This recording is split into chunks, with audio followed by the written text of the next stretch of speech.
Hey guys, so I'm sorry about yesterday. We didn't get a video up because we have our team for Bedrock Nutrition.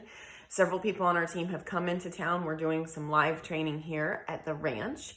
And so we're excited to have them here, but it kind of put my schedule behind. So I'm gonna record a couple videos today because as I started to unpack water-soluble vitamins, I realized that there were some things that you've probably heard about that we also need to unpack. So first, I'm going to talk about water-soluble vitamins, some very specific water-soluble vitamins, C, zinc, and B vitamins, and their role in immune health. And then I'm going to break down some of the pathways by which they work. So we're going to talk about mast cells and T cells, which you may have heard, particularly one of the things that has been frequently discussed in the news in regard to the coronavirus is T cell activation. So I'm going to do a second video because I realized it wouldn't all fit into one and you still want to watch it. So I'm going to break that out before we move to fat soluble vitamins. And this is all coming together with a protocol that I use for my clients for ongoing immune support, as well as what to do when you're actually sick. So the first thing I want to talk about is zinc. Zinc is referred to as the gatekeeper of the immune system in terms of micronutrients. Now, zinc is important for lots of things. If you have asthma, zinc is very important. If you have anxiety, 95% of people who suffer from anxiety are zinc deficient and don't realize it. And so zinc does a whole lot of things, just like everything else does. There's no one part of your body that works in an isolated fashion. So when you go to see a doctor and they talk about that's a GI issue, or that's a nervous system issue, or that's a cardiovascular issue, it's not exactly true because all of your systems have to feed off of each other. Each cell and each organ system do not act alone. So while zinc is important for lots of things, it's best known for its support of the immune system. So zinc is kind of the beginning of the body's ability to work things out, or what we consider our immune system, to fight off invading cells, to fight off bacteria, to fight off viral RNA replication. So there are a couple different types of zinc that we use. So for ongoing immune support, we personally, my team, I have them use a chelated zinc, which is a highly absorbable form of zinc that stays in the bloodstream. When you're actually sick, though, we combine forms of zinc to do different things. So when the coronavirus outbreak first started, one of the things that we brought to our team and to our clients first was that a specific form of zinc called zinc acetate, which you actually suck on as a lozenge, stays in the throat and in the sinus cavity.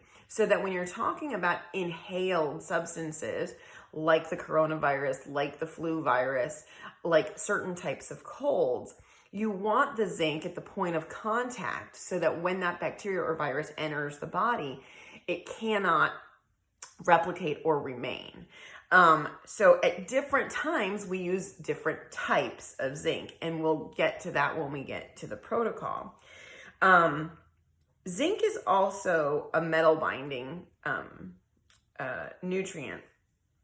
So it helps the body to do what it does every day. Every single day, your body is designed to detox itself from what you're exposed to get out anything that doesn't belong there, and to make sure that the things that do belong there get used adequately, and the body can repair itself, restore itself, rebuild each and every night. So you have specific organs, your liver, your kidney, that's its job, is to detox the body every day. And then there's systems and processes in place in your body to make sure that those things get where they're supposed to go so that they can get out of your body. Things like the methylation process, things like nitric oxide synthase, and glutathione transferase are ways that your body every day is working on cleaning itself out. So there's no such thing as a detox protocol. That's always a gimmick because your body is your natural detox system. But if you break that system or you're not supporting that system, then your body can't do that effectively. And so by using the right micronutrients at the right time for the right person in the right situation, you can create an environment where your body can repair itself and do the job it was designed to do without you getting in the way. That's what micronutrients allow us to do. So micronutrients or supplemental micronutrients are the bridge that bridges the gap until your body remembers how to do the job you told it not to do by breaking it down. So food is foundational, lifestyle is foundational, and then supplementation allows us to do that much faster by putting in the nutrients that either aren't there or that because your gut is leaky, you're not able to absorb and utilize correctly until we teach the body how to do what it was designed to do. Vitamin C actually works in the immune system in over 20 different ways. I'm going to actually throw up a link in this video to an article that explains this. But when you have blood work done and you're looking for an infection, right, and you do a CBC, which ultimately is kind of a useless piece of lab work because at any given moment your body could be fighting an infection and you wouldn't know it because your body's doing what it's supposed to do.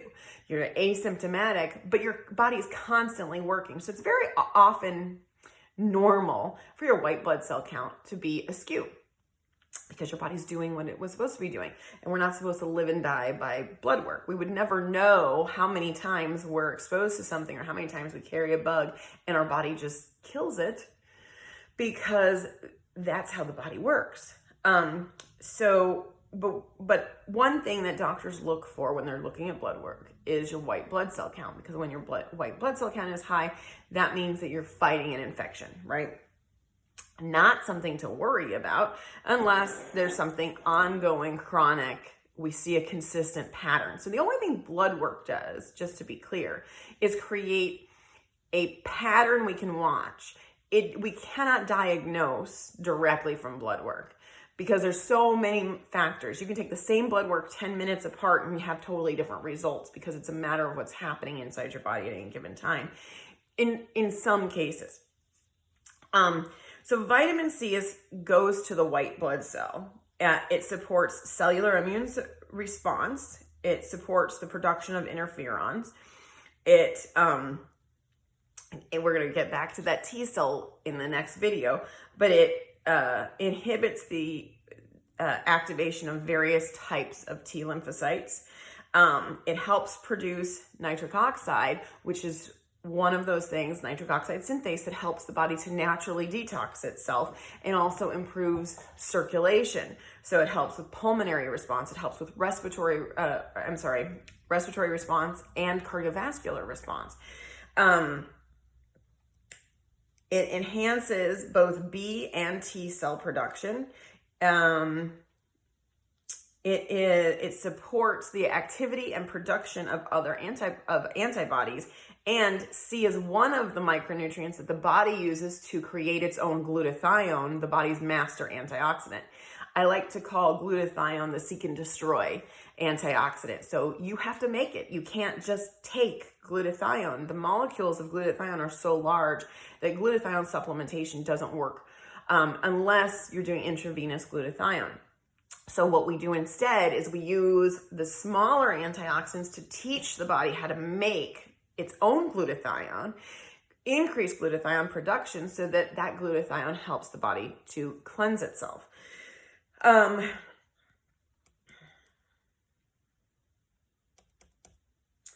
Vitamin C also inhibits histamine response.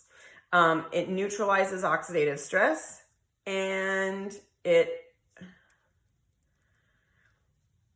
also makes bacterial membranes more permeable, so that let's say that you have an invading bacteria, the permeability of that bacteria is what causes it to interact, right? So when it's permeable and then you use a natural form of an antibiotic, antibacterial type processed like oregano, garlic, coconut oil, or even take an antibiotic, that increases the efficacy of what you're using to destroy the bacteria. Okay, so that's vitamin C. Last water-soluble vitamin set that I want to talk about is the B vitamins, and this goes to methylation. So methylation is very popular as a topic right now.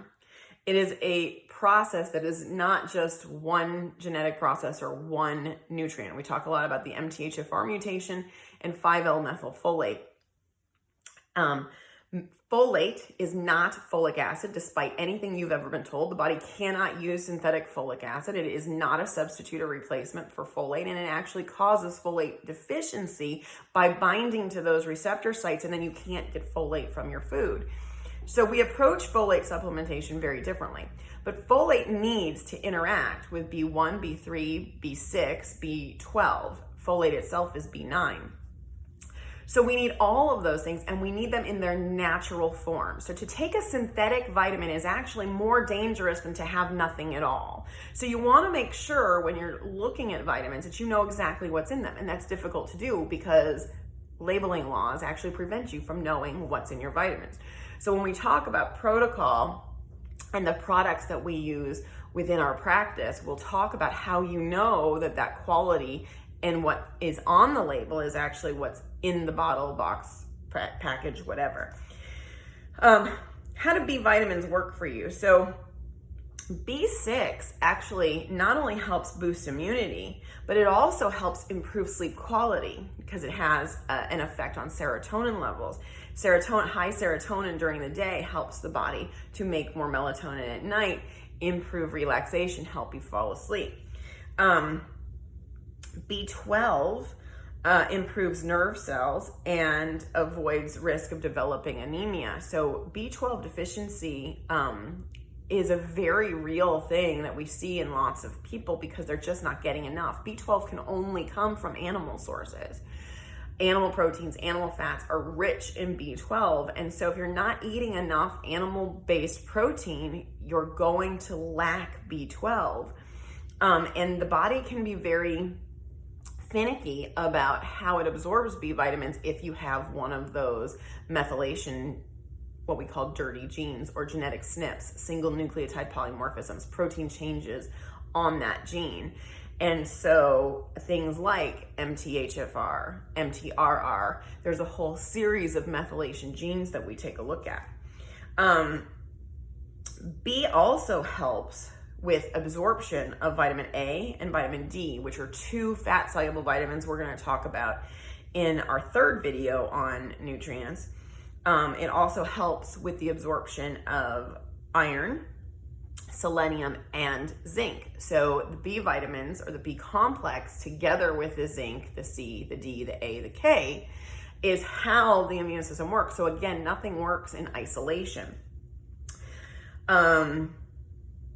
I think that's all I wanted to cover today, and I'm at 13 minutes, so I don't want to go over. I know that was a lot of information. I'm going to post a couple links to some sources that you can take a look at.